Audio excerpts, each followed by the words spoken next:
Special education history dates back to before 1970s. The year 1954 brought Brown versus Board of Education, which was a movement arguing equal educational rights for students with disabilities. In 1965, the Elementary and Secondary Education Act was signed by President Lyndon Johnson, becoming a precursor for addressing inequality and aid in educational opportunity for underprivileged students. In 1972, the cases of Pennsylvania Association for Retarded Citizens, also known as PARC, versus Commonwealth of Pennsylvania, and Mills versus Board of Education both became the movement for students with disabilities to be provided a free, appropriate public education, including individualized instruction and safeguards establishing the frame for the Education for All Handicapped Children Act. The Education for All Handicapped Children Act was signed into law by President Gerald Ford in 1975. Students with disabilities were assured rights to free, accommodating education and procedural safeguards designed to protect rights of students and parents in an individual education plan, also known as an IEP.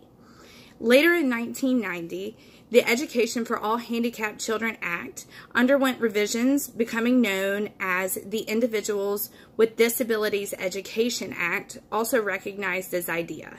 Revisions and changes began in 1990, happening again in 1997, to enhance the structure of IDEA to better equal education and schooling options for students with disabilities.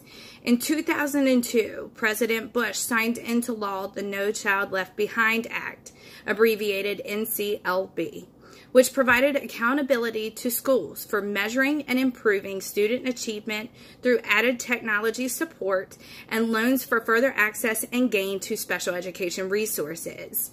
2004 introduced the Individuals with Disabilities Education Improvement Act, signed by President Bush, bringing improvements to IEPs, discipline, and identification of students with disabilities. Also, the Act established certification in special education for teachers to become highly qualified, as well as included the use of response to intervention programs to help in determination of learning disabilities. Currently, both No Child Left Behind Act and IDEA 2004 are used to enrich and raise the bar on the quality of special education programs on the state level. Both continue to encourage and promote, focus on producing results for students with disabilities. Two court cases regarding parental rights and student educational rights in public school are Mills versus the Board of Education in 1972, where courts ordered a free public education for students with disabilities, due process procedures for parents, as well as parental rights to challenge the public school program and system. Many of the provisions were woven into the IDEA structure.